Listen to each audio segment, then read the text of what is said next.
छत्रपति संभाजी महाराज का उदय।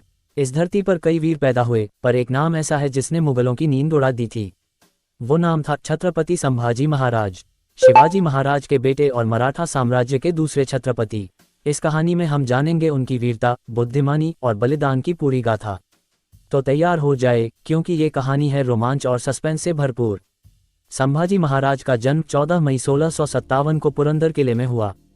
बचपन से ही उन्हें राजनीति, युद्ध नीति और शास्त्रों की शिक्षा दी गई। उनकी माता साईबाई का देहांत जल्दी हो गया और शिवाजी महाराज ने संभाजी के पालन पोषण की जिम्मेदारी संभाली। संभाजी को कई भाषाओं का ज्ञान था, संस्कृत, मराठी, फारसी और हिंदी। वे एक विद्वान और लेखक भी थे। उनका लिखा बुधभूषण संस्कृत साहित्य का एक अद्वितीय ग्रंथ है। शिवाजी महाराज ने उन्हें छोटी उम्र में ही युद्ध कौशल सिखाना शुरू कर दिया था और 16 साल की उम्र में संभाजी ने अपने पहले युद्ध में विजय हासिल की। मुगल बादशाह औरंगजेब का सपना था पूरे भारत पर कब्जा करना, लेकिन मराठा साम्राज्य उसके लिए सबसे बड़ी चुनौती था।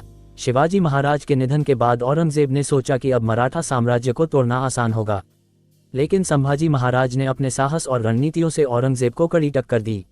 उन्होंने अपनी वीरता से मुगलों की कई सेनाओं को परास्त किया। संभाजी ने 1681 में औरंगजेब के बेटे अकबर को शरण दी, जब अकबर ने अपने पिता के खिलाफ विद्रोह किया। ये बात औरंगजेब को बेहद चुभ गई। संभाजी महाराज ने मराठा नौसेना को मजबूत किया और सिद्धी, डच और अंग्रेजों के खिलाफ भी मोर्चा संभाला। उन्होंने सिद्धियों की नौसेना को कई बार हराया और अंग्रेजों को उनके गढ़ों में चुनौती दी। उनकी रणनीतियों ने समुद्र के रास्ते से आने वाले खतरों को भी नाकाम कर दिया। संभाजी महाराज के अपने ही दरबार में कई गद्दार थे। गंगाधर पंत और कावजी कोंडालकर ने मुगलों से मिलकर धोखा दिया। 1689 में संगमेश्वर में जब संभाजी महाराज अपने कुछ सैनिकों के साथ थे, गद्दारों ने मुगलों को उनकी लोकेशन बता दी। मुगलों ने चारों ओर से घेर लिया। भयंकर युद्ध हुआ, लेकिन अंत में गद्दारी भारी पड़ी और संभाजी महाराज और उनके मित्र कवि कलश को बंदी बना लिया गया। औरंगजेब ने प्रस्ताव रखा कि इस्लाम कबूल करो, मैं तुम्हें आज़ाद कर दूंगा और बड़ी जागीर दूंगा। संभाजी महाराज की आंखों में क्रोध और गर्व था। उन्होंने गरजते हुए कहा, मुझे मौत मंजूर है पर धर्म नहीं छोड़ूंगा। औरंगजेब ने उन्हें भयंकर यातनाएं दी, आंखों में गर्म लोहे की सलाखें डाली गईं, जीभ काट दी गई, फिर भी उन्होंने हार नहीं मानी। 40 दिनों तक यातनाएं दी गईं, लेकिन संभाजी अडिग रहे। 11 मार्च 1689 को संभाजी महाराज को सार्वजनिक रूप से मौत के घाट उतार दिया गया, लेकिन उनकी वीरगति ने मराठा साम्राज्य में ऐसा जोश भर दिया कि औरंगजेब को अगले 27 साल तक महाराष्ट्र की धरती पर संघर्ष करना पड़ा और वो कभी मराठों को पूरी तरह से हरा नहीं सका।